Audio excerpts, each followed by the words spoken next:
Mabuhay, kapatids! My name is Stephanie. And my name is Aimee, and welcome to the Babaylan Bruha Book Club podcast. We have come together in efforts to decolonize our minds, our bodies, and reconnect with spirit by ways of relation via conversation, of education, interpretation, and integration. So, this is our invitation for you to join us on our journey as we discuss works from honored artists, authors, and thought leaders from the Filipinx diaspora. Quick disclaimer: we want to acknowledge that everyone is consciously where they need to be. And we are not experts, but we are sharing our own unique lived experiences. As always, before we begin, we want to take a moment to ground. Taking a pause to drop into our bodies and become fully present in this space. If it is safe for you, we invite you to close your eyes, straighten your spine, and direct your focus onto your breath. Take a few deep inhales, extending your belly out. And let's do an exhale sigh. One more time. Inhale. And exhale. And one more time. Inhale. And exhale. Be aware of your body and relax your shoulders and jaw and come into the present moment. As we begin our conversation, we'd like to acknowledge, respect, and honor the ancestors who are for our highest good and invite them into the conversation today. We acknowledge the ancestors of this land, knowing we cannot do our own remembrance without remembering them.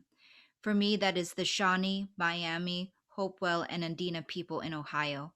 And for Stephanie, that is the Bay, Miwok, Yokut people in the Bay Area, California. We also acknowledge and invite in our guides and source to be with us to support and guide our conversation. We pray that they may support and guide you too. With gratitude, we also acknowledge your presence, energy, and light no matter wherever and whenever you are tuning in.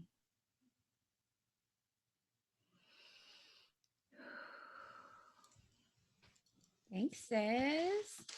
That was beautiful. Thank you. I had tingles all over my body. You're welcome. Oh, all right. Welcome back, everyone. Hello, Good everybody. evening, or good morning, afternoon. O sige. That's what they say after every prayer, right? Good What? evening. Oh, yeah. Good evening. What's the story behind that? I don't know. Let's see. We'll find out someday. One day. So, Steph, sissy sis, how is your heart? My heart is tender right now.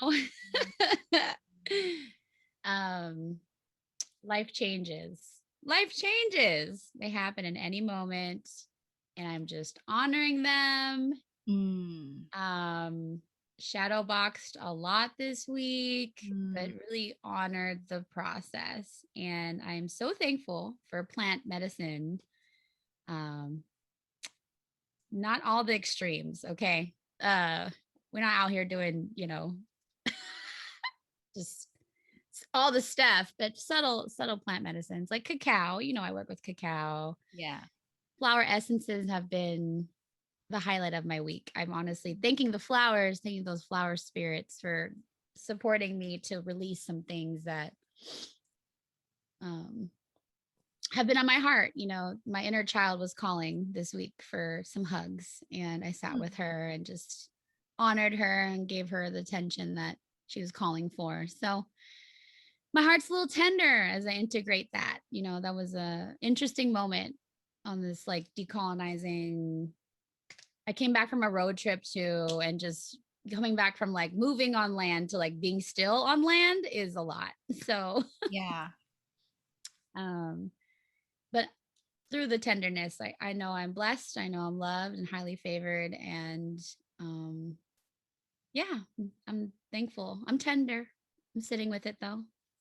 Thank Well, you for asking. yeah, thank you for sharing. And just want to say on behalf of me and all, like, everybody out there right now, like, I just feel like thank you for letting us witness you, and just thank you for the work you're doing, like, thank you for working on you, because you make everybody better. You make the collective better when you work on you. You make me better when you work on you. Oh, So thank you. I know yeah. it's hard. uh, um Steph sent me a meme. Meme queen. I love. Oh, who doesn't love a good Who meme? You doesn't know. love it? But it was like this lady, and she was like burying herself in the dirt. And it was like, what does it say when you need to be grounded during like eclipse season and Man, because retrograde season? yeah, we're in retrograde till what, the 22nd, Yeah. 23rd. So She was just like in the ground, that's like with her own shovel, just like like, fuck this shit. I'm going into the dirt. Mama Gaia hug me. yeah, I need a hug. I'm gonna immerse myself in this dirt with this gardening shovel. It's Like, so fuck this funny. shit, I'm going home. That would be me, but my I told you my dirt of choice would be beach. So Yeah. and all Yeah. day. Yeah. How's your heart, sissy? Let's see. Well, Mercury retrograde is always fun. And I've been tired. I've been Mm. battling tiredness. My June has been abundant in my schedule, Yeah. and which is it is good, but I know that um I get to rest and integrate soon, or Mm. else I'll just hit a Mhm. like when I'm tired, I can get sad real easily. That's when Yeah. the depression spiral shows up, like, hey, Mm. you want to hang out? Like, no, we're not friends no more. So, but all is well. All is well. All is well. Yeah. I you know, I did want to bring up, I don't know, I feel like sharing this now, so I'm going to share it. Okay.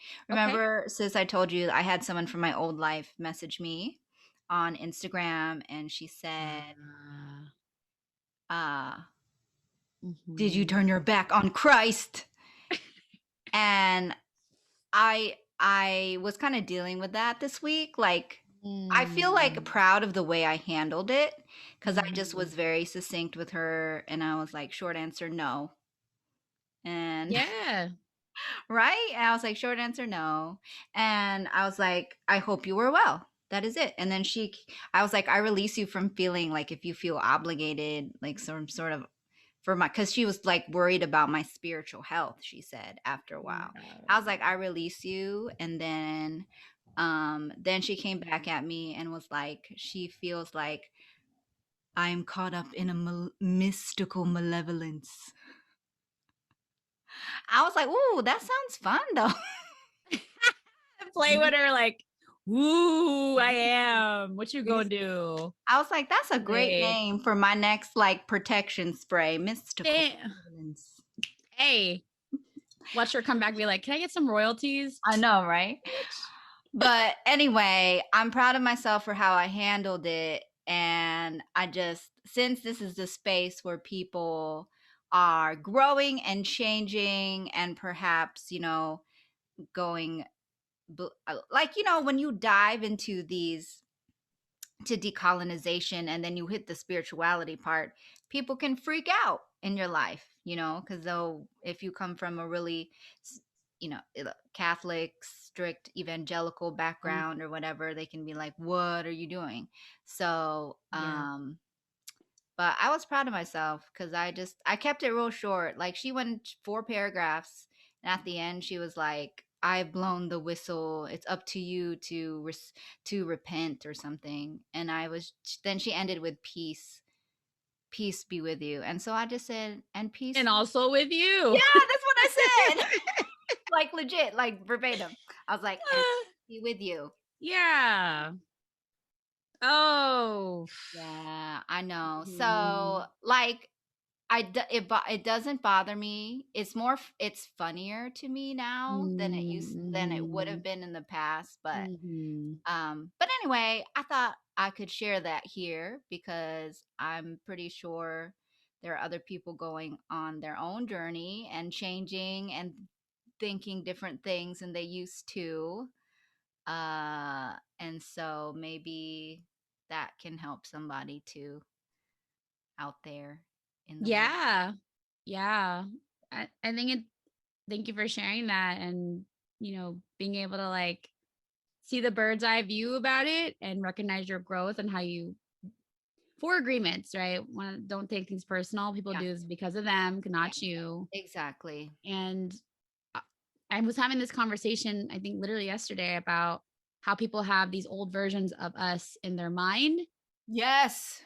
And that's just how it is. Like it can be someone who's like a church friend or a family member. Our own friggin' family can have this especially as like I don't go to church anymore, like I had a similar conversation with my own father. He was like, well, you Yeah. don't go to church, basically like you're gonna be damned if you don't go to church. And I'm just like, respectfully, daddy, like worry about your soul and I'll worry about mine. Mhm.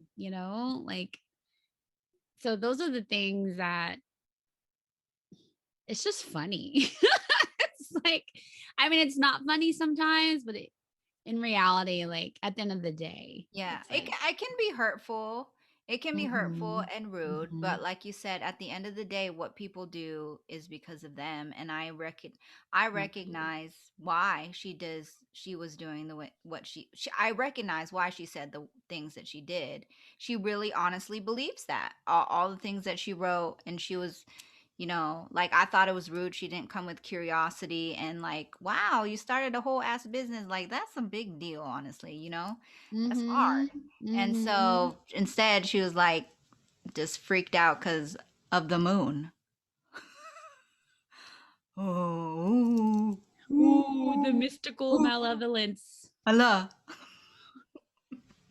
So Yet anyway, science will prove folks act different when we're on the moon. Like there's right? science, especially for like folks who are just like, I need the facts. It's like, well, we're water and moon pools on water and you know I have friends who of course are in the in the medical industry in the ER and they're like, yeah, spikes. There's different like the moon. People act differently around full moon. Yeah, and when I gave birth to my son, it was a full moon, and the Mm. nurses said that there's something, like, they don't, it seems like a wives tale because anecdotally the medical community doesn't take it as Of science, course. but they say the nurses on deck, they're like, yep, the full moon, the birthing rooms are full because just we're water, and the water, then you just have the babies are like, let me come out. So anyway. The best time to come through my chosen portal. Yeah. No, but anyway, thank you for listening, Steph, and everybody out there. Yeah, yeah. Thanks for sharing that. I mean, that's such a it's a tough thing to be in, but for you to sort through it and just not take it personal, like there's so much peace in that. And sometimes it's going to take some folks, different ways to arrive to it, but Yeah. when and if you allow yourself to go there, like you'll live your life, make your spray and Mystical tag her. Be feeling. petty. Nah, I'm playing. Don't be petty. That's not the energy. Anywho, Anyway, okay. here we go. Here we go. Chapter 9. Oh my gosh, we're almost done with this book. It's That's crazy. crazy. We did it. I feel really I'm proud of ourselves. Are you But proud? I know, like I really read this book like cover to cover. I It's crazy. wouldn't have done this without you, honestly. Like same. We In order to finish this book, we had to do a whole ass podcast. Talk about accountability, right? Right. Shit. We're like, okay, we gotta do all these things just so we can finish this book. Get an Instagram account.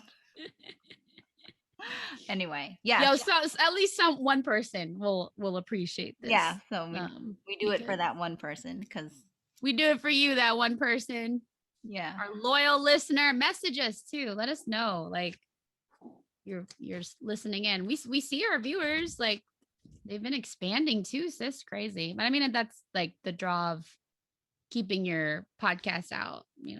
Eventually people around the world will have access to it, but our loyal listeners, message us. We you're got the some real stuff. ones. Yeah, you a real one. We got some thoughts, and let's work. That's really what this Kapwa interconnectedness is about. So Sure. if you're hearing this right now, this is your message to message us. So, Okay, chapter 9. chapter 9. What was this about, sister? So this is told. Chapter 9 was about a deep listening. Inang Bayan calls me home, and Bayan seems to be a reference to the motherland. This is written by Karen Villanueva, Ate Karen. So she shares her immigration, assimilation, recognition, healing, and remembering journey as she writes this piece from the Philippines. She left her nursing profession, a marriage, a comfortable existence to follow her inner call to wholeness. So healing, the generational grief, the hiya, and the fam. And I really enjoyed this book because it was interesting to hear about her, like the places and the workshops and the centers she connected with and the practices. And she made a word. She made a word, or she learned it, or she translated it to meditation, which we'll Yeah. talk about. I guess, should we talk about it now, or? Yeah, because I don't think either of us had that as a vocabulary word, so we can just talk about it. Okay, well, she learned a word. It's on page 243. Punghi. Yo, I didn't practice this before. Pahingalay? Pahingalay, You really which should. means Ancestors, help us. Google. pahinga, which means rest and stillness. Hinga means breath, and alay means offering or gift. So offering your rest and stillness and breath as a gift. Like you mentioned earlier, me doing that inner child work or boxing work. That's Yeah. folks healing themselves is a gift to the collective for liberation, and just walking around being who you really are, not what society has told us or made us to be. Yeah. Anywho, She I was I don't know what the word is, impressed maybe, like she like up and left her life, like yeah. her career, her husband, and then she like lived in some Dharma meditation center for urban peace in California. Oakland, Yeah, yay, and then yay area. Okay. yeah, and then that's how she was like being called back to her roots. I don't know, that always is fascinating to me when someone has that lifeline as their story. That's like so dramatic. You know what I mean? Like just Yeah, her intro was dramatic. It was like, I was like, is this a quiz? oh yeah. Her intro was dramatic. It was Man, I was like, poetic. yo, like, school, go to college, graduate from college, be a professional, be a doctor, nurse, lawyer, teacher, engineer. Doctor is best. Marry a man, not a black man. A white White man is is best. best. That was levels. I was like, oh I shit. know. Yeah, so she's listing things that she was there are some rules for conventional life that she was groomed into learning. So Mhm. those were some of them. And then like save money so you can buy a car, buy a house, consume. Oh snap. And then the have kids where she says rinse, lather, repeat. Repeat. Yo, Filipinos are consumers for sure. I mean, humans are in general, but like, yeah, when Filipinos want something, shit, they Well, buy it, they you know. but we used to have roll in gold, right? That was like our deal. We were like we had gold up in our islands, like even I didn't before. know that, sis. Yeah, yeah. So Mm. we had ancestral gold. So, but anyway, she's deep. Oh yeah, she's deep. And where she was talking about the Tagalog word, which she's translated to meditation, there's that phrase malalim siya talaga. Like they are so deep. So I don't know. Mhm. I like that phrase. Mm. Malalim siya. Malalim, yeah. Malalim like bottom. Deep siya. Talaga. Talaga! Talaga! Malalim siya talaga. Ay, talaga? Like, it's so maarte way of saying it. Talaga? Oh my God. Okay. Yeah. Which brings us to, since we're on the topic of words, Sissy says, what's your word? I kind of already, sorry, I've, You already said it. I'm just kidding. left, I know, I put out, what's the word I'm looking for? Spoiler alert. I let the gun off. My bad. My bad. Okay. All right. It's fine. So, Inang Bayan. Because the chapter is called A Deep Listening. Inang Bayan calls me home. And Inang Bayan, she doesn't even say what it means. Like she just did, so I had to look it up. And when I looked it up, it means motherland. Mm. Yeah. And I don't know that, like when I read that, it gave me, I don't know why it gave me goosebumps to hear Mm. motherland in our mother language, if you will. Mm-hmm. And One of also them. my grandma, my Lola, her um maiden name was Bayon. So it made, yeah. So when I heard the word Ooh. Bayan, it made me perk up. So, but Inang Bayan, motherland. And just to hear motherland in our mother tongue, I don't know, like, I'm like, man, that's what I'm going to call the Philippines from now on. Inang Bayan. Inang Bayan. I Yeah. know. Yeah. I have a couple inangs in my life. Yeah. Mm. Yeah. Yeah. So Definitely mothers for sure. it's, and it just speaks to, I don't know, for some reason, like I've heard the term motherland before, right? I've even used it Mm-hmm. myself, but to hear it in our language just made me understand it on like a deeper level somehow, you know? I don't know, I can't really articulate it, but It it sounds just, like it activated you some way. yeah, it was like, oh Mm-hmm. shit, that is literally Mm-hmm. the motherland, Inang Mm-hmm. Bayan. Mm-hmm. So yeah, Inang Bayan. I was like, oh man, are you calling me home? And then my husband, he was talking about he found in the Philippines there's a Babaylan festival, a yearly Babaylan festival down in Mm-hmm. Baguio, I think. Mm-hmm. And I'm like, oh You know man, what month that is? February. Oh shit, let's go. Okay, It's let's not go. my birthday month. It's actually the best time to go too in the Philippines. Is it raining there? Is it I think like it's not too hot, not too rainy. okay? Um, I could be wrong though, but I'm pretty sure because I went in February for my 30th. I don't remember what birthday it was, but the weather was fine. The weather was fine. So, and I'm allergic to mosquitoes. So Are that's you? the one thing. Yeah. I'm like, I, I, I, I don't know how I'm going to live in the motherland. How I'm honestly a little jealous of folks who can just go back and like withstand the mosquitoes because when I get bit, I have PTSD. Like my What face will happened? blow up. Oh, it's crazy. I got bit on Oh, my eye oh no. in Hawaii. My mom's like, it was like her anniversary wedding thing. And we had the ceremony at the end. And I was like, literally at the funeral, not the funeral, the wedding, like this. I was like, Mom, can you do the ceremony first next time? Oh no.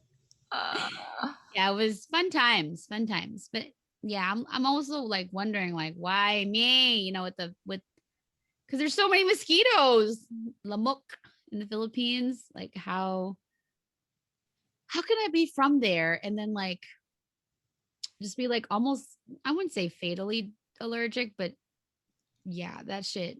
Cause They get that's big, they blow up, you know. that's cause those are mosquitoes. Those were actually brought over by the colonizers. I'm just kidding. I don't actually know that. Blame the colonizer. The fucking colonizer's They fault. came over on the horses that the colonizers brought. Damn it. But yeah. Anywho, Hmm. It'll Bayan. be Bayan. interesting. Maybe there's a plant medicine that helps with that, like from Girl, yeah. Babaylan, you know? Maybe if we go to the Babaylan festival, somebody will be able to give you a cure for that. Yeah. Maybe. Yeah, I'll dude. roll up though in like a mosquito net. I'm gonna come with Just a whole, like, you know those beekeeper hats, but it's gonna be like mosquito net. Oh hell yeah. Absolutely. What? I'm gonna buy those. You seen the pin ones where they like I don't know what they do. They blow out the air. The mosquitoes don't like the air, so it's Yeah. like almost like a auric protection. Yeah. I'm gonna have one on my back, on my hips, on the front and the back. Like No mosquitoes. not today. Not today. Yeah, So, but that's a trip, sis. And I was wondering too, like when the next like there's a lot of spearhead. There's Filipinxes in the community that go to the Philippines. There was like retreats that were like building up prior to COVID. So I wonder if they're going to resume and what those retreats will look like. Cause I mean, but also right now, the Philippines, I think they're making it a little harder to get in because there's so many COVID death rates happening, you know, yeah. Yeah. because we're a third world ass country at the end of the day. Yeah. And accessibility to Oh, vaccines and stuff, you know. come on, But Inang Bayan.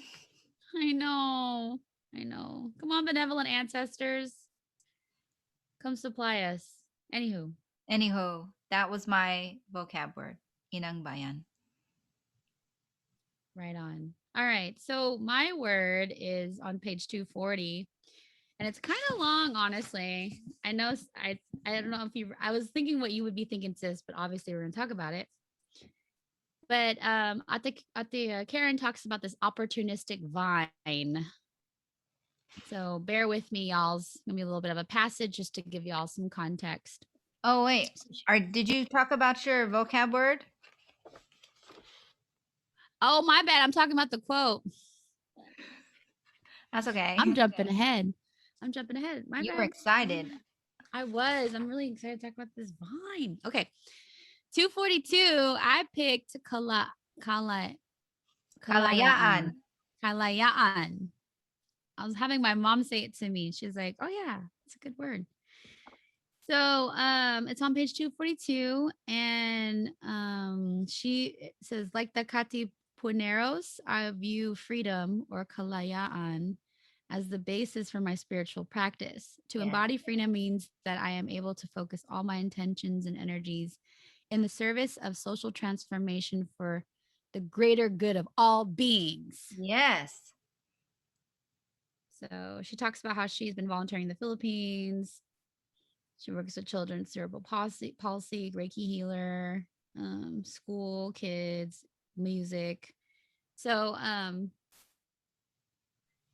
yeah, I think in our own individual quests for Kalayaan, how we inspire other people to find their own freedom too. Because essentially, it's like, why don't you deserve freedom? You know, um, unless you want to be imprisoned, that's another story. But I just I thought that word was beautiful and so much that I was like, I want this tatted on me. Yes. So Yeah. stay tuned. But yeah, And I love that word. I love how she ties it to her spiritual practice, you know. So because you can think of freedom as like America, you can think when I hear freedom, I don't know. I see a bald eagle in my head. A bald eagle. Yeah. I grew Yeah. up in the I grew up in the military. That was like the like Ah, freedom, uh-huh. let freedom ring. Mm, So to be like, well, actually, freedom is tied to spiritual practice. I'm like, oh, what? Okay, yeah, all mhm. right. So, It's funny, we're talking about this too on Juneteenth, that's right. and it just got approved as a federal holiday. So, About um, time. yeah, girl. Kalayaan to the people. Kalayaan. Kalayaan to the people. Kalayaan to the kapwa. Freedom. Freedom. Um, okay. Yeah, that's my word. Freedom. I love Freedom it. is the movement, you know, synonymous to everything y'all's already been listening to. Decolonizing, decolonizing, decolonizing. So, Yes, kalayaan or the kapwa. kalayaan. Do you want to talk about your quote? Because I love your energy and you were so excited. So now I want to know. I was. Okay. Thank you for the invitation to continue on. So opportunistic vine. This was like a really poetic way of her to describe what she says here. I've come to think of colonization as an opportunistic vine. It is not native to me nor to my people. I am a tree, and this vine has grown up with me ever since I was a sapling. Mm. For most of my life, I didn't even realize that we were two separate beings. Wasn't the vine always with me? Was I always with the vine? I don't remember my life without it. Trusting soul that I am, I even thought we had a symbiotic relationship. This vine has wrapped itself around my arms, my trunk, penetrated my skin, my skull, bound my ankles and knees together while simultaneously violating the sacredness between my legs. It has limited my throat, my voice even crept inside my belly and sunk its tendrils into my organs, weaving itself inside my bowels, squeezing my heart. My lungs were never allowed to expand as much as they were meant to. My stomach was always so tight, tense, my ginhawa slash my core imprisoned. Perhaps this is why decolonizing hurts so much. I remember the shock of realizing the vine was different from me. I remember the pain in accepting that this was no benign being. This vine was actually doing me harm. I remember the bewilderment and anger and realizing that this harm wasn't even personal, that imperialism automatically implies dehumanization. Yeah. I'm convinced that those who conquer must cling to a certain willful ignorance, the kind that forgets that we are all related, that we are all alike, then different. I remember the fear that I felt, that I feel when I realized my daunting task of removing this vine from me in order to be true service to the world. And that's just two paragraphs in because it's 240 to 241. I mean, she continues to talk about how for her to decolonize, she must do it completely. To take this vine, it means to bleed, to release parts of herself that are no longer useful. She's come to realize I need to actually cut parts of myself off that wish to cling to the vine, for they are as amnesiac and won't let me go, even if they see the vine is doing us harm and has done us harm. This vine thrives on the willingness to be lulled into a deep acquiescence. Acquiescence. Acquiescence. It has been with us so long, it made itself part of the landscape so that we don't even recognize that it's not even an endemic species. This vine can sense when its subject becomes aware that it needs to be eradicated, and its efficient self protection mechanism can quickly come into play. Beautiful reference to the ego. Mm-hmm. It has a vast support system rooted in the well established trellis of dogma and dependency. Beautiful reference to religion. It has a wide network and a speedy messenger service run by fear and his cronies, self doubt, complacency, and loneliness. It is the most despicable of kind of invader because it robs people of their opportunity to share their gifts and live their highest potential. Yeah. So this battle with this vine seems to be Ate Karen's way of kind of, I think, describing the pieces of her like her soul and her persona, and Like how does she eradicate the parts that are not serving her? Um, may I like finish up the rest of this, Yeah. sis? Just Yeah. touching on it. She references her regular meditation practice. She talks about again the amnesiac parts that refuse to let it go are extensions of her ego. They aren't really me. They aren't my core. They aren't my true nature. Their purpose is, always has been, always will be to keep me asleep, to keep me quote unquote safe. This is a false kind of safety, though, a harmful safety due to the fear of the unknown. I inherited this amnesia from the colonized part of my ancestors, both recent and remote.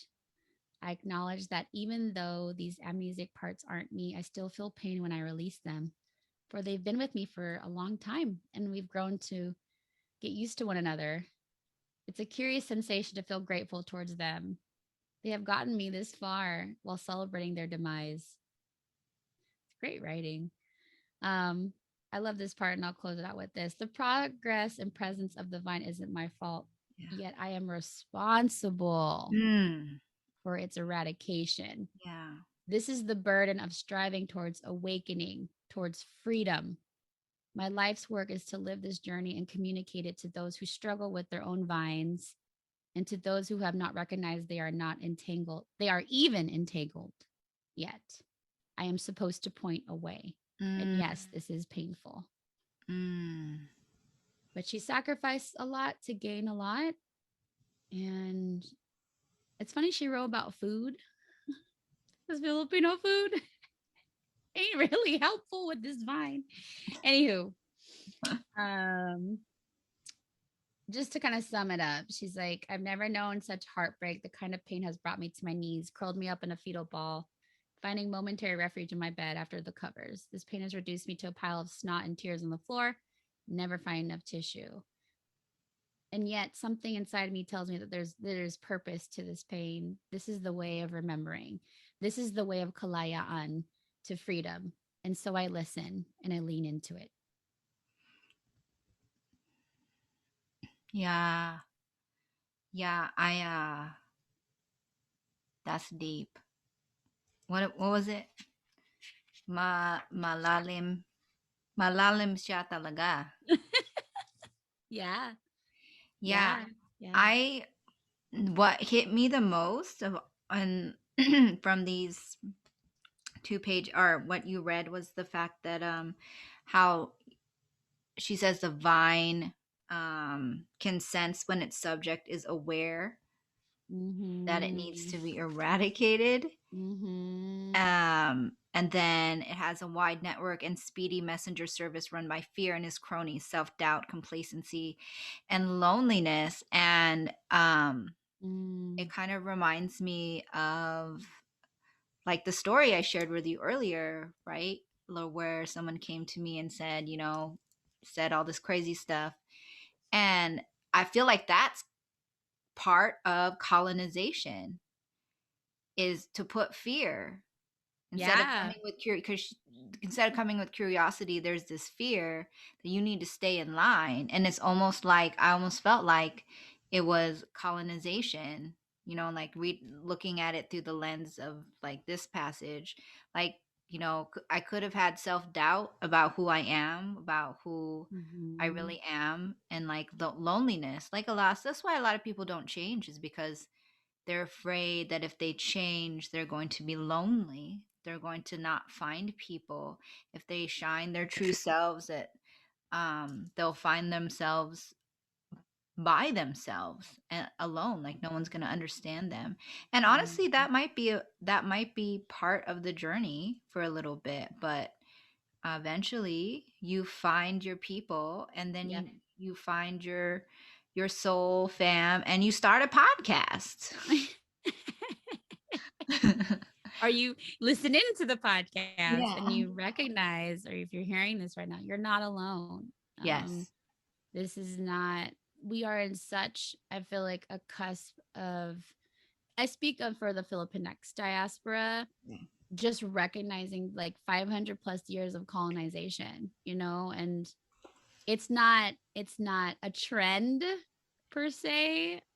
Um, because like we I try to say this in like the most gentle way. Like we don't really have much celebrities speaking out on decolonization that are in the mainstream media that Yeah. Filipinos love a good like grandma got like Lola always had like a TV patrol or like, the shows where they're like fucking, I don't know, game shows and they're these Game ka people na on ba? the game kanaba, yes. Like they're all like hella non-melanated, like using whitening products, and even just speaking Taglish too. It's like almost like I don't know. I watch those shows and I'm just like, this is what we've come to.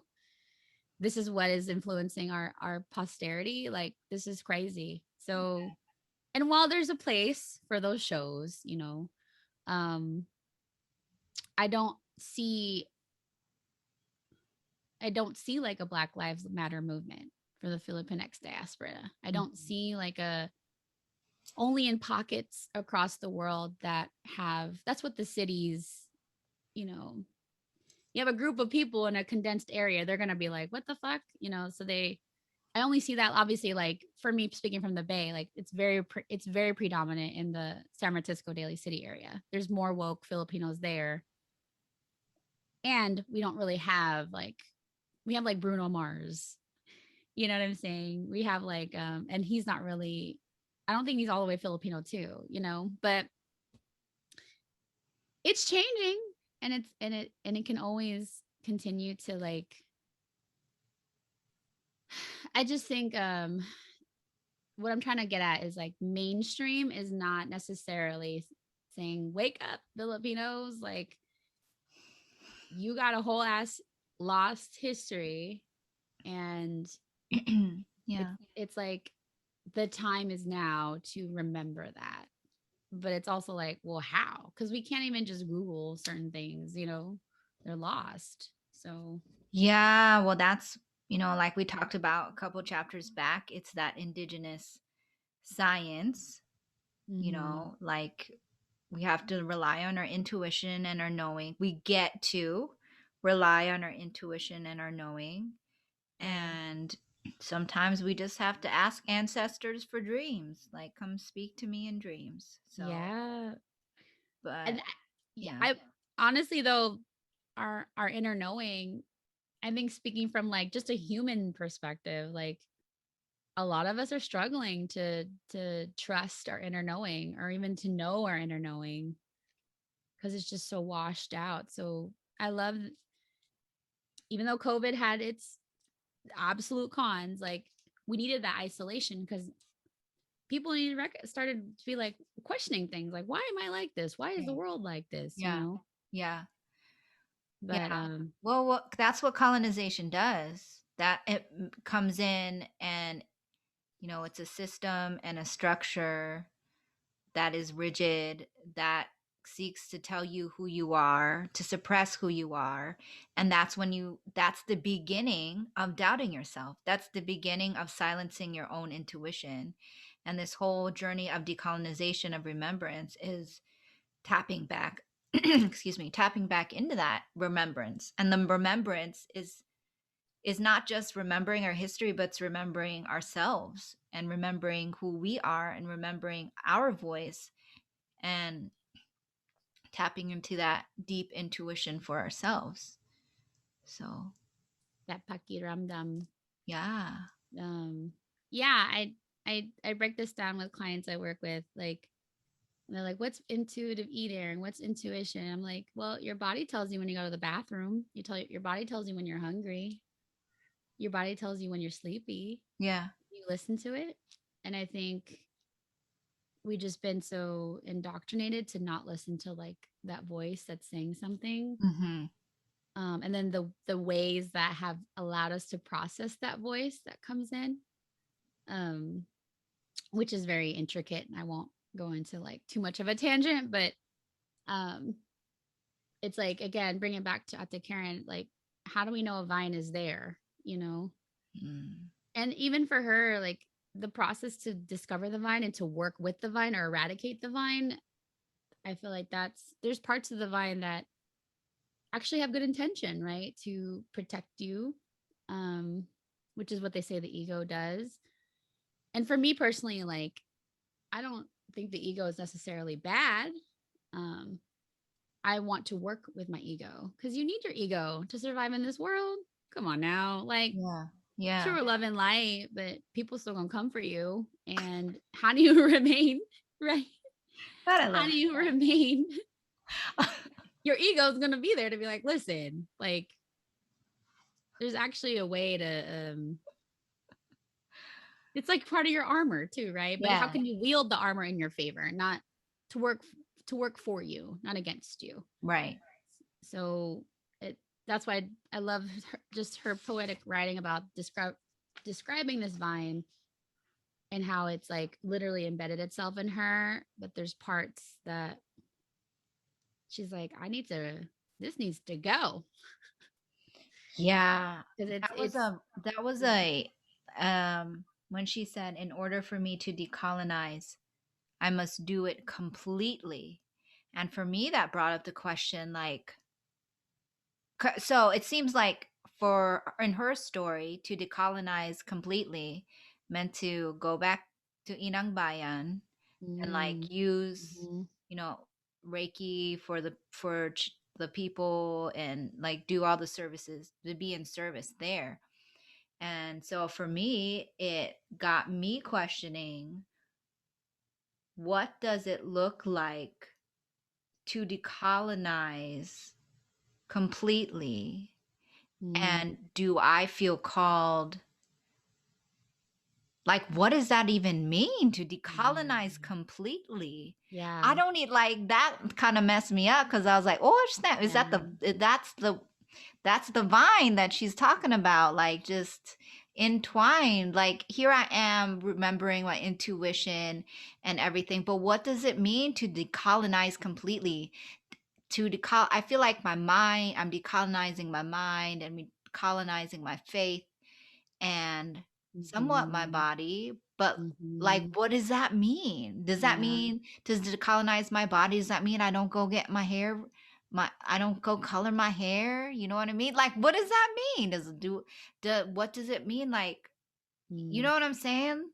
Like, I don't know the answer, but it just got me. And I'm not um saying there is a right answer, or there's a one answer for everybody, that like, this looks like this completely. And maybe at the end of my life I'll be able to finally say, or I This did life, that, or I this did life. it. Yeah, What's that?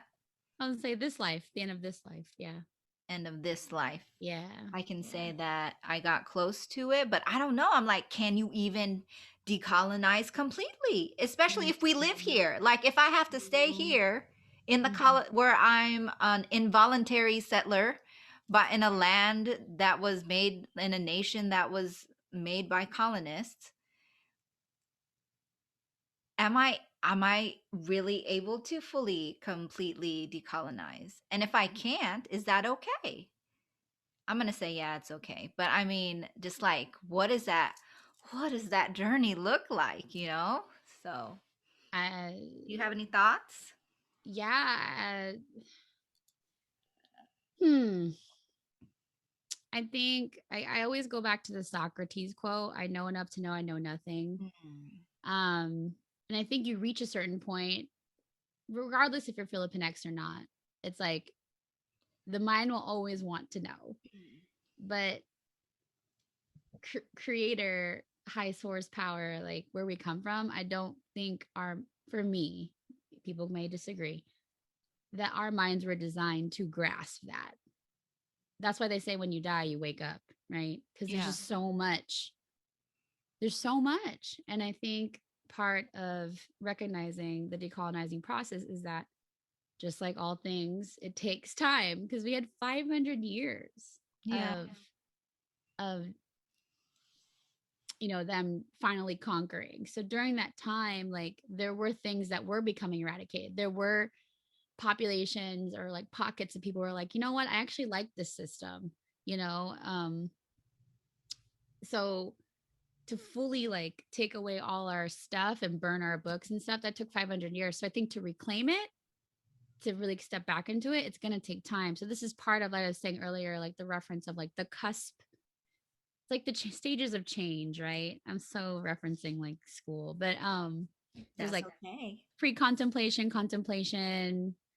I think there's like action, maintenance, relapse, something like that, right? It's a circle. And as humans, we go back and forth with it. So I think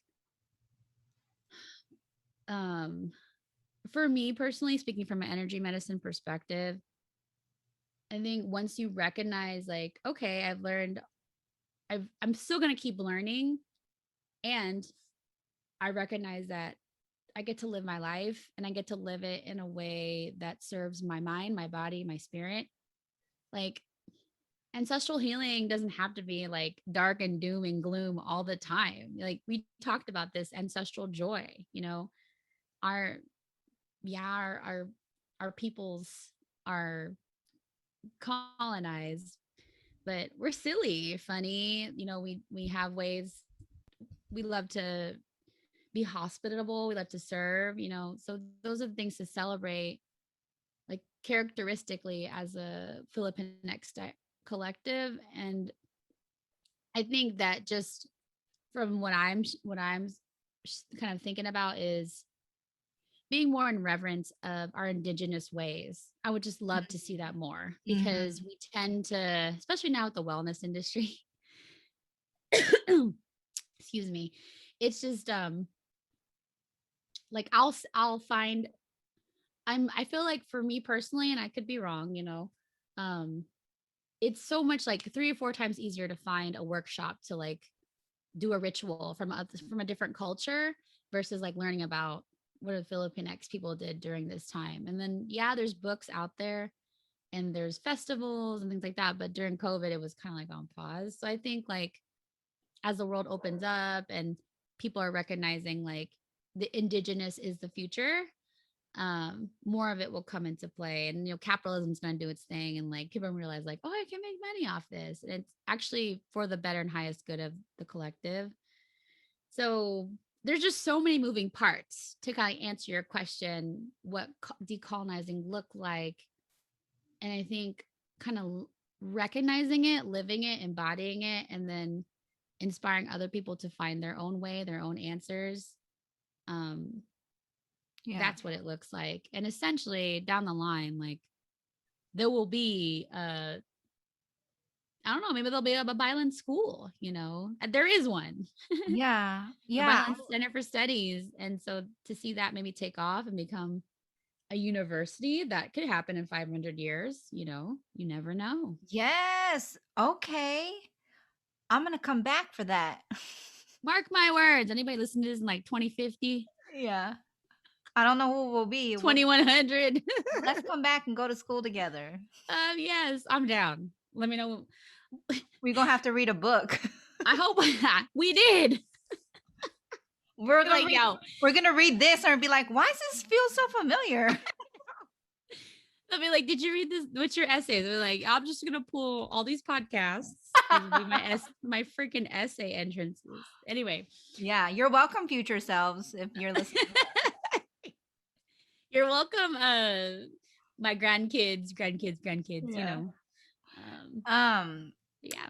yeah, I love how you said, just as you were listening, I don't know, for me it became more clear.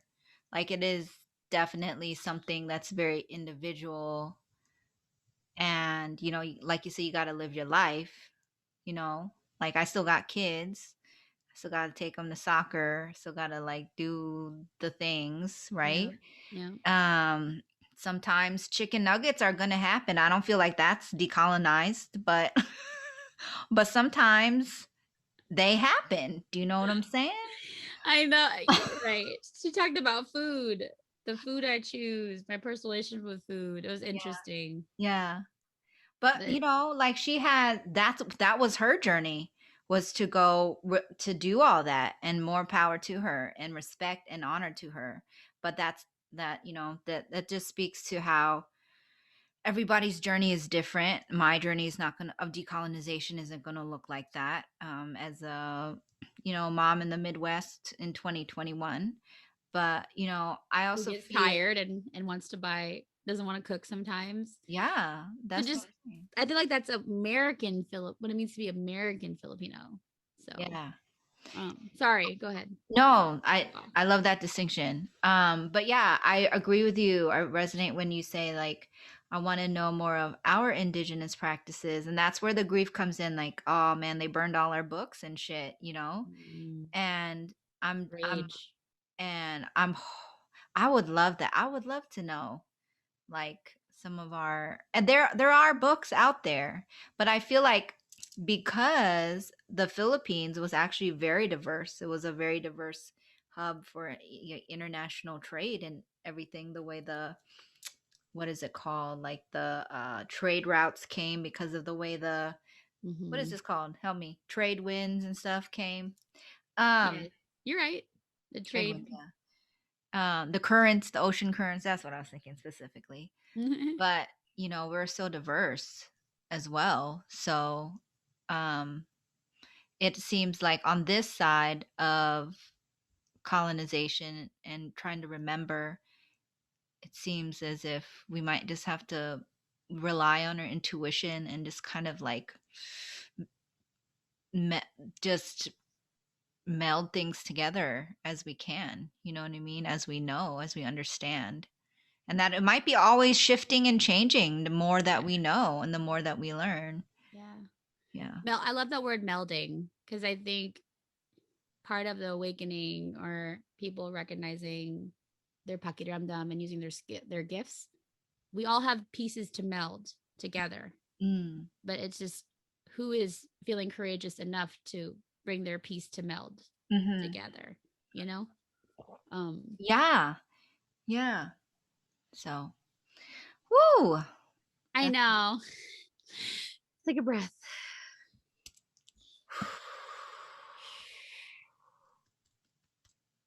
Okay. yeah.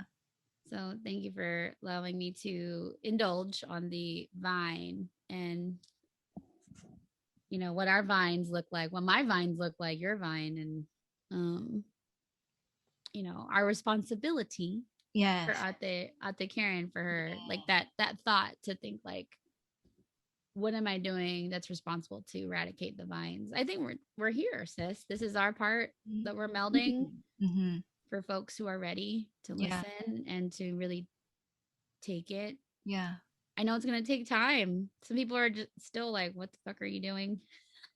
Yeah. And yeah. Clearly, Yeah. They're right? like, you have a podcast about what? And then, I know. but that's okay because this will hit for people who need to hear it. Keep And saying that. Yeah. about the whole, okay, I'm just going to say this one last thing and then we can move. But Yes. how she says it's not, the vine isn't, I don't know where it is, but our vine isn't our fault, but it is Mm. also our responsibility for its eradication. And I remember there was, in the very beginning of my journey, I was very angry. And I was like, well, why do I got to do it? Like, this is not my fault. This is my, and so there can Mm. be, and so I just bring that up to say if hearing that phrase makes you feel a way, that's okay. That's okay. That's You don't. normal.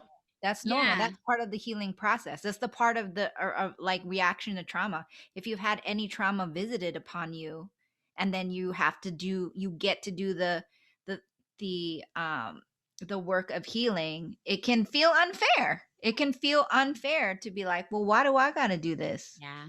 Right? But everything is happening for us, Not against not us. to, Yeah. yeah, not to us, it's happening for For us. us.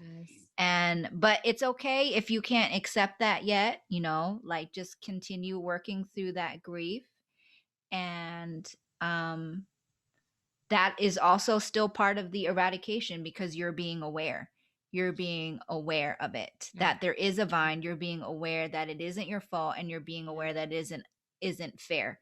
Yeah. And if you can't get to the like, oh man, accepting the responsibility of it yet, like you're kind of already on that journey. So Yeah. that's a normal. I just wanted to put that out there because Normalize it. yeah, because I feel like And that's just because you recognize it, you get to, you don't have to listen to the call. Like that's the your choice. decision. Yeah. Some people are like, you know what, I don't want to worry about this. And that's fine. That's gonna be between you and your guides, whatever's Hmm. guiding you through your life. I think that I'll just say this in closing, like the truth shall set you free. Kalayaan. And whatever your freedom or your truth is, live it. If you like it, I love it. And so Yeah. That goes so back to why she even brought up Kalayaan as a spiritual practice, like freedom in your spiritual practice, freedom in your spiritual journey, in your healing journey, even, So, yeah, well, I'll even ask this, like, spiritually, why do people believe in religion? There's forces in life that have pushed us into spaces where we feel trapped. So that's why people go to church or they like go to ritual or mass. yeah. We're looking for a sense of clarity or peace of mind, which is synonymous to freedom in reality. And I feel like that's sort of like it's this energy signature. What I'm feeling is it's the same thing as like people breaking intergenerational trauma. Like Come you on. don't have to, again, you don't have to be Filipinx. You just be a human being. Recognize Yeah. like I came from a history of some shitty things and Yeah. I get to be aware and I get to decide if I want to keep perpetuating this cycle or if I want to break it. Mm-hmm. And for me personally, I do believe people are inherently good. I don't Yes. really like that word as a duality, but I think that kind of highlights like the light within. But in order to acknowledge the light, you have to acknowledge the dark. So it's just, and it's not, some people are just like, that's too heavy, That's just how it is. So, Yeah. And that's anyhow, okay. That's where they are in this lifetime. That's their journey this lifetime for them. So, this lifetime, yes. yeah. So, All right, Sissy says, I'm sorry. Your quote. What's your quote? What's no, your don't quote, girl? apologize. No apologizing. That was a great conversation. Yeah. The Okay. vine. I So, heard it through the grapevine. You should. Oh my God, that's a good song, huh? Oh, I heard it through the grapevine. yeah. I don't Okay. know. I can't improv. Okay, here we go. My quote comes from page 239. Okay. So she talks about her parents and how she forgives them. She started Mm, her decolonization, or she says, now in my early 30s and amidst my own decolonization, I can understand how and why my parents made the choices that they did, and I can forgive them. I know that they did the best that they could. I can only imagine the confusion and culture shock they must have felt coming to the United States from the Philippines. I imagine their loneliness and their longing for something familiar and warm. I wonder what they did with all of those feelings that they must have felt when they experienced racism and classism and all the other isms firsthand. I can only imagine and wonder because they don't really talk about it. They never have. And from their body language and behavior, I learned to be afraid to even ask. But I wonder, how has this affected my upbringing, my values, my worldview? And this is the paragraph that struck me. I forgive myself too. Colonization is so deep and sophisticated in its insidiousness. I mhm, participated in its perpetuation because of my ignorance and my misguided belief in the myth of scarcity. say Rampant it. Mhm, materialism, consumerism, and competition have undermined values like cooperation, sustainability, and the concept of just enough. mhm, So that's a whole lot in that one paragraph. mhm. But the part that struck me was the I forgive myself too. And for me, that has been part of my own decolonization story, is feeling a little bit of, especially coming out of the evangelical church, which I like is colonization to me. Yeah. I feel bad at times for the things that I've said from the stage, from the things I've mentored young children and young students in, like purity culture. Mhm. There are a Mhm. lot of things that this insidiousness that I perpetuated gladly and proudly, even. And so, Yeah. it's been a journey to breathe through that and to recognize that when that comes up and to realize that, I'm on my own journey and everybody else is on their own journey. And yeah, some of the things I said and participated in were not we're not it. We're not it at all, but like not helpful or healing. Well, at the time you were doing the best you could. Yeah, and that's what I'm saying. So I'm like, Mhm. okay, I can forgive myself and I can forgive my parents for like putting Mhm. me in that upbringing. They didn't know. Mhm. That's what they Mhm. thought was the best as well. And Mhm. after working through the sacred rage and anger, um like the forgiveness piece is like forgiving them was almost easier than forgiving myself, Mm. because it's like, man, I did those things. And you think Mhm. about, like how you think about stuff you did and you're like, Mhm. ugh, you like Mhm. cringe a little bit, like cringy. Mhm. So, but that's part of going back to what we had talked about. Like, that's not my fault. That wasn't my fault. But this is what I'm doing now, Yep. to Tested in work through, time. yeah, through the eradication of the vine, the opportunistic grapevine. Mm. Hey, you should sing it, sis. Okay. One episode.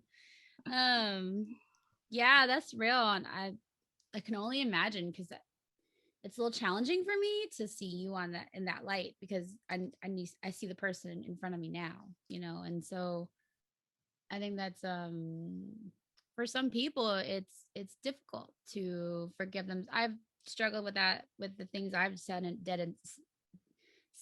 done in the past that I'm like, you got to forgive yourself at some Yeah. point Yeah.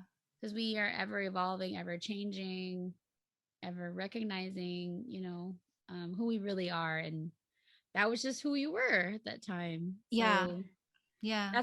that's why I'm like so about this cusp of awareness, this time that we're in. They call it the age of Aquarius, right? Just questioning everything, asking like, is this true for me?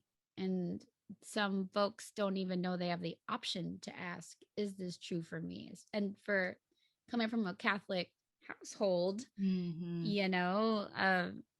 like some of the prayers that I catch my family saying, I'm like, this is literally, you speak about evangelical, like how you're like claiming your self to the church and stuff, right? I'm just like, I don't agree with this prayer that we're saying right now, Yeah. like some of the wordings, I'm like, that's violating my sovereignty. Like, Yeah. I get the I get the meaning of like prayer and to be in this meditative space to like connect to the divine. I'm just like thinking like how we make our prayers, right? Like someone was like, this is how the prayer should be. I'm gonna print this in this Bible and like, or I'm gonna print this on this pamphlet and this is what they're gonna do. But it's like when you sit with your paki drumdum or your inner knowing or like meditate, this movement of meditation, it's like what really comes through for you, what's really true. Yeah. Anywho, I know that's like derailing from like your I forgive myself, but some of the things I'm hearing in church, like I'll go to church sometimes. I still enjoy a ceremony or ritual. That's I good. just I don't follow it all I the I way. can't. I'm still triggered by it.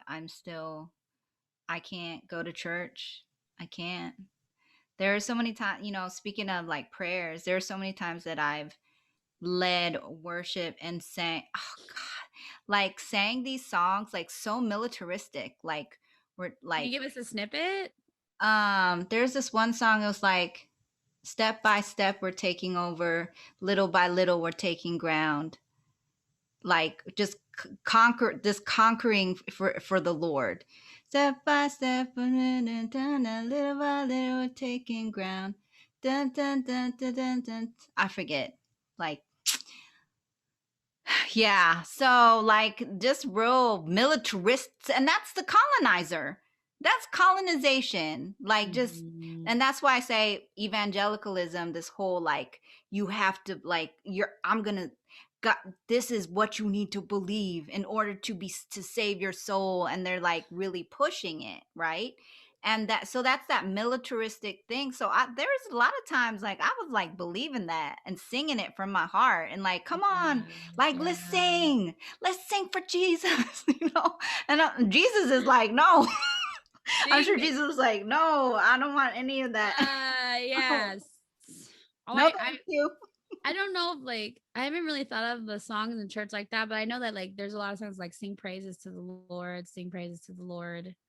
And the Lord is like, it's so interesting, like that term. I think it's like triggering for me because the Lord has been a title for like a lot of men. And I'm like, how can you call yourself a Lord, but then like you believe in this religious, Lord is God. Um, and I feel like when I sit in like in more indigenous healing circles, a lot of their praise songs are to nature, are to Yeah. the spirits, or to the elements. Or Um, to ourselves. yeah. Yeah. Yeah. Yeah. So, but I recognize that this is all a show for me personally. Like the Bible even said, I was looking up the thing last night. It was like, be in the world, not of the world. Yeah. Um, and I think that kind of recognizing, words are spells and the things that we've been conditioned to sing or say, like Yeah. it's laughable for me because I'm like, this shit is what? Like, what am I professing? I To who? know. To the Like church? All of me? seriously, some of the Excuse me? things, I some of don't consent. right? Some of the things that I used to believe, I hear them now and I'm like, what the fuck does that even mean? Right. Like what? Like when that person wrote, "Have you turned your back to Christ?" I used to know what that meant. But now I'm like, what does that even mean? Like I don't have Girl. any context for it. But anyway, that's when like I s- I recognized that, I'm remembering I'm a powerful being, right? And so now I'm Mhm. thinking about all the times that I've used my power Mhm. to sing those to say Mhm. these certain spells, right? Mhm. Mhm. And that we're perpetuating a system that is oppressive, and that is where I get to forgive myself. That's where Mhm. I get to realize that is part of my journey, and Mhm. that I get to use my power and my voice now to speak differently. Question for you. Okay. Does the I mean now, when you're speaking your truth now in these episodes and as you facilitate Kali, can you feel into the I mean back then that was doing that too? Do you think there's a distinguishable difference between because your truth then was your truth then, and your truth now is your truth now? Do you feel like there's a difference when you're feeling into those times you're speaking your truth? You mean, do I feel different? Is that what you mean? Um, I guess like my question is the same type of Like the same type of, do I feel the same type of like you're moving with integrity. Do you yeah, it feels different as in, um, so it feels similar in that, okay. I know that I can, I really did learn like that experience in the evangelical church was for me, and it helped me use my voice even though I was saying things I don't agree with now, but I could Mhm. feel that same sense of that same energy that I was using in the evangelical church. I can feel myself using that same energy, but it's me. I'm realizing it's me. Like, it's not, the church had me blind thinking, oh, it's just like God threw me and like I don't get to be proud of what I do. You know what I mean? And like all this stuff. But now it's like, okay, that actually all was me. And now, do you see what I'm saying? Like all of that was me. And now I use all those things now to Mhm. facilitate what I'm doing. But it feels way more aligned, and Mm. it feels less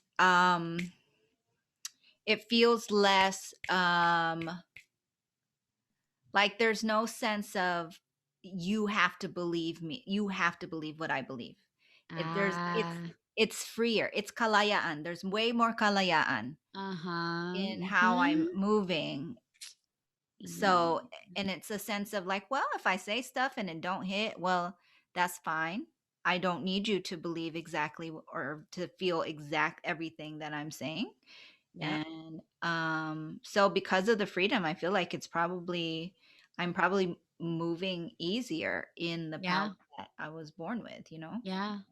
So I'm hearing that like courage was kind of cultivated from the church because Yeah. you were given an opportunity, a space to like express your voice, whether it was like the right frequency or the right radio station. That's it. But now you're more like, okay, this is clearer for me. This is Yeah. more like, yeah. And then having the freedom of like, because like I feel like the church is like they get people to convert. They want you to be like, you gotta follow this path, otherwise Yes. you're not saved. But Exactly.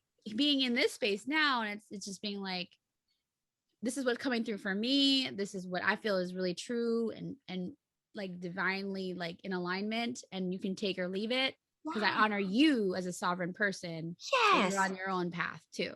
Yes. Exactly. And Yeah. so it like takes the pressure off of me, Because right? it should never be It sure should never be. that's what it's Kalayan. It's freedom. Like not should we get to Get all to. be free. We Mhm. get to all be free. But I think the struggle or the drama, right? This is all like a cosmic drama series from my lens, is remembering that and be like, wow, like what's true and free for me, how can I embody that and live my life that way Yeah. and Yeah. support others to live that, to live in their truth and their freedom too. Because Yeah. again, we all deserve that. Just like we all Exactly. deserve water and shelter and like a village, Yeah. family, stuff like that. Yeah. Community is what I'm trying to say. Yeah. Anywho. Yeah. But yeah, thanks for asking. I mean, it's good to reflect. And I do know that I wasn't very evangelical. I wasn't a good evangelical in that even then, even though I sang certain songs, I was never really pushy. I never really wanted anyone to believe what I believe. And now that I'm out here, I'm like, yeah, this is what I believe. But like, I'm not, you don't have to believe what I believe. Like, I'm not Yeah. trying to convert you.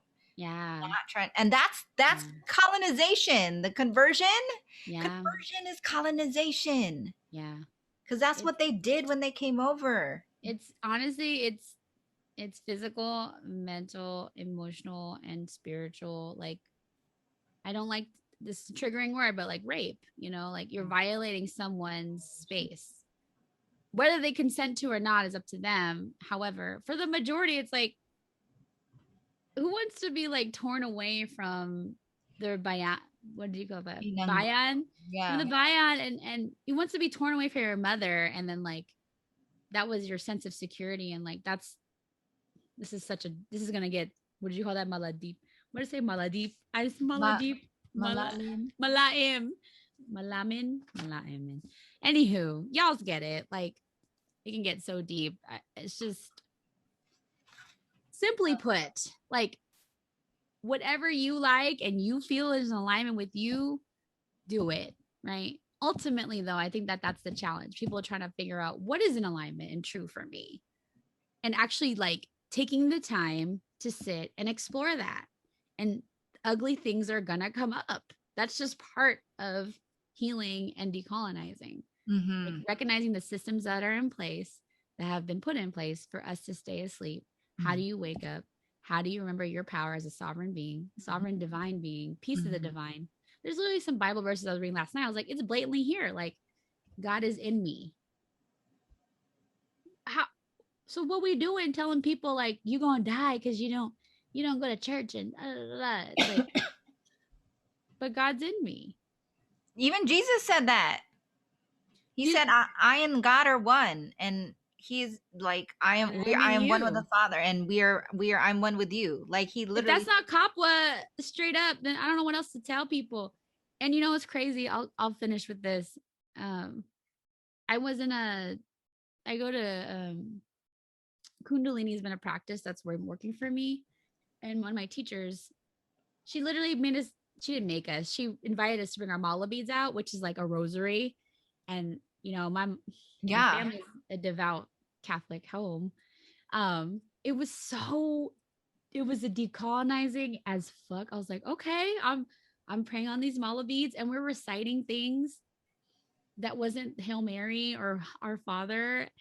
And I was like, whoa, this is allowed, you know? I was sitting in the circle like, and so the mala beads has like 108 beads, I believe, but we were just saying like, wherever I am, God is. Wherever I am, God is. Wherever I am, God is. And I was like, wow, like the colonizer was like, you got to say this prayer though. You got to say this thing. And much reverence to like, you know, Mother Mary and stuff and Jesus and all the work they did. But it could just be all so simple.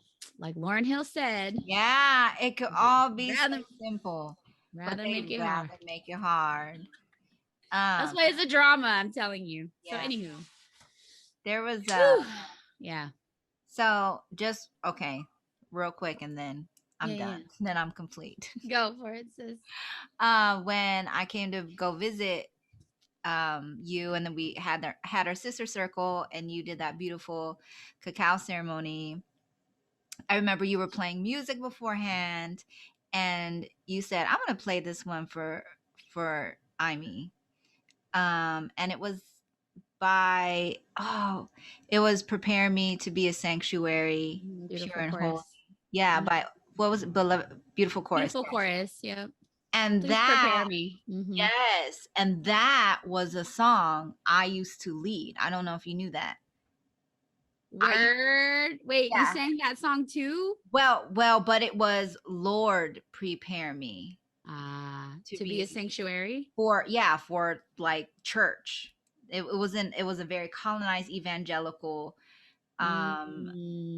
like thing, like mindset. So when you played it, I don't know if I don't maybe this first time I told you this, but when you played it, it was very much a full circle, a kalayaan redeeming thing, because there wasn't that Lord. It was just like, prepare me to be a sanctuary, pure and holy, and it was like, and true, for yourself, for the universe, for whoever the fuck you want. You know, you don't have to, not this like system, not for this Lord who says you got to do this, and this in a certain way and make sure everybody believes the same thing you do. It was so freeing. Have I ever told you that? Did I tell you that story?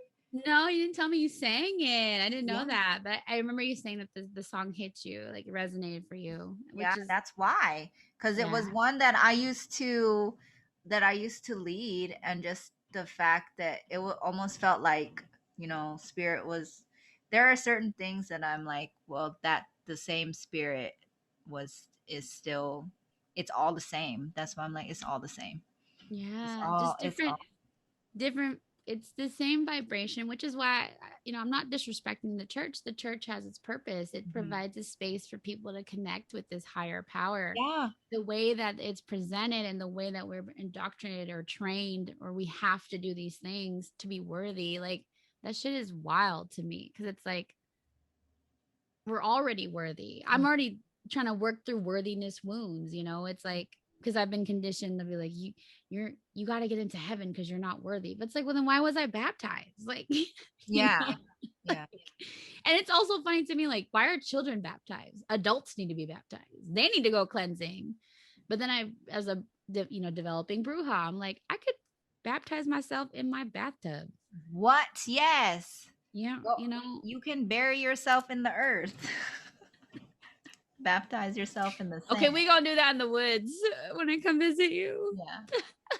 I love that. Anyway, thank you for letting me share that. I am complete now. Okay. Yay. All right, sister. I feel complete as well. Shall we close out this container? Yes. Thank you, listeners, for being here. As we end and close out this container with gratitude, we want to just bring recognition and honor to our benevolent ancestors, the ancestors of the lands we reside on, all the forces that have played roles in bringing us together in this space.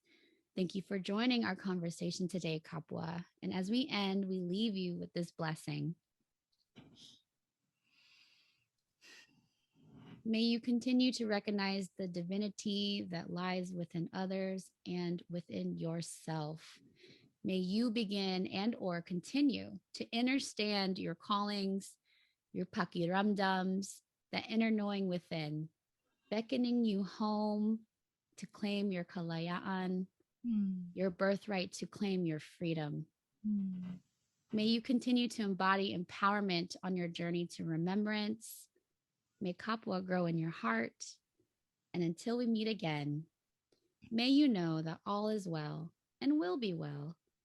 And whatever happens, you are loved. Yay. That one was good. I felt it. Did you feel it? I felt it. Okay. Yay.